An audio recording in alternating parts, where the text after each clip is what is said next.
Vehicular collisions occur in a very short time frame. From the start of impact to when the vehicle stops moving typically takes 0.2 of a second. The follow-up investigation can typically take hours.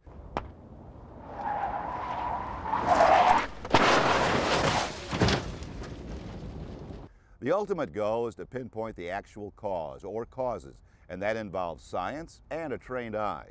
Glendale traffic investigators and others from Valley cities furthered their understanding of collisions by witnessing two staged accidents set up by the Southwest Association of Technical Accident Investigators. We've got vehicles out here where we know the weights, we know exactly how they are aligned when they strike, and we know the impact speeds. With that, in the physical evidence that we measure after the collision, we can use our standard process of analysis and determine what the impact speeds are. And since we've already measured the information, we can cross-check what we normally do in the field to this test exercise. And we should come up with the same answers. What this does is this allows us to verify that our mathematical models that are based on physics are true.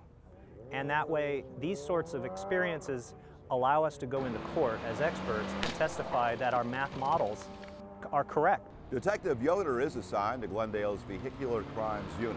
At an accident scene, there is a great deal of evidence to collect in order to accurately reconstruct a collision.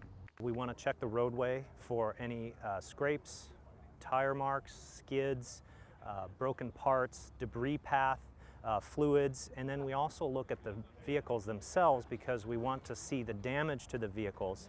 And you can see there's obvious contact damage to each car. And we would use that physical evidence to correlate what we were told from witnesses and passengers and drivers so that we get an overall clear picture of what happened. The second test crash involved a 15-passenger van, each seat with a 175-pound dummy. The remote-controlled van reached a speed of 70 miles an hour before it was put out of control. Determining a cause is challenging. Rollovers are the most chaotic events. The evidence isn't always left in the same way.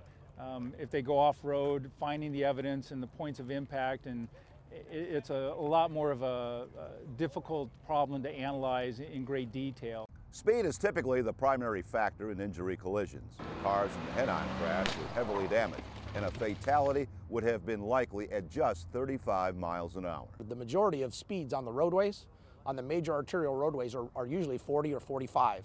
And you see the amount of damage there at 35 miles an hour with two cars colliding.